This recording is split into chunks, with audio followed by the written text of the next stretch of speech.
Pinasaringan ng Malacanang ang naging sagot ng kampo ni Vice President Sara Duterte na ibasura ang mga reklamo laban sa kanya. Gate ng palasyo, mas mainam nilang magpaliwanag si Duterte sa taong bayan sa halip na maghain ng motion to dismiss at idaan sa technicalities ang lahat. Narito ang report.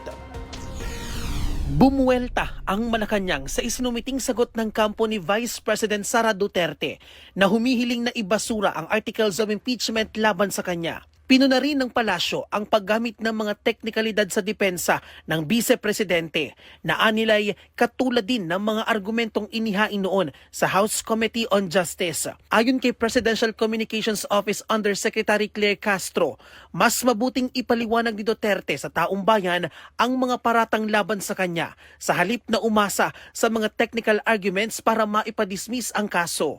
Mas mainam din aniya na personal na humarap ang Vice-Presidente para sagutin at depensahan ang mga akusasyon. Kabilang sa mga paratang laban kay Duterte, ang umano'y maling paggamit ng confidential funds, hindi maipaliwanag na yaman, panunuhol at pagbabanta sa buhay ng ilang matataas na opisyal ng bansa, kabilang na ang Pangulo. Mas maganda po sana na mas maipaliwanag niya sa taong bayan itong mga inaakusa sa kanya rather than using mere technicalities to have the complaint be dismissed. So, abangan na lang po natin dahil nasa kamay na po ito ng mga senator judges kung i-dismiss nila outright, forthwith, nang hindi nakikita ng taong bayan yung mga nais makita na ebidensya.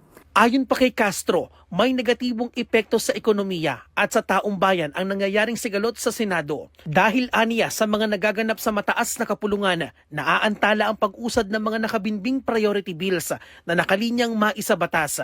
Iginiit ni Castro na hindi dapat mapabayaan ang trabaho ng mga mambabatas at hindi dapat maapektuhan ng anumang gulo ang kanilang sinumpaang tungkulin sa bayan. Pero kung ganito po nangyayari sa Senado,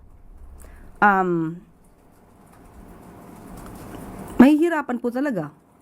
Hindi lang mga Pangulo, kundi ang taong bayan. Apektado ang taong bayan dito.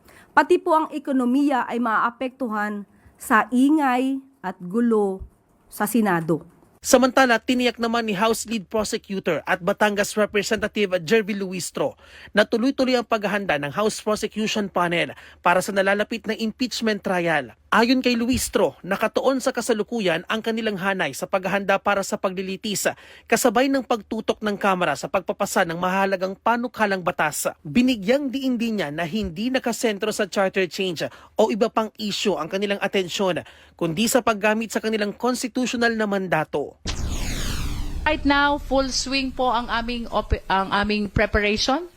We are reading a lot of materials where we have workshops and we do mock trials as well. This is as we approach the schedule, although unofficial, of the pre-trial conference as well as the trial, which will be on June 15 and July 6, respectively. For the 11 prosecutors, rest assured that we are ready to fulfill our mandate under the Constitution.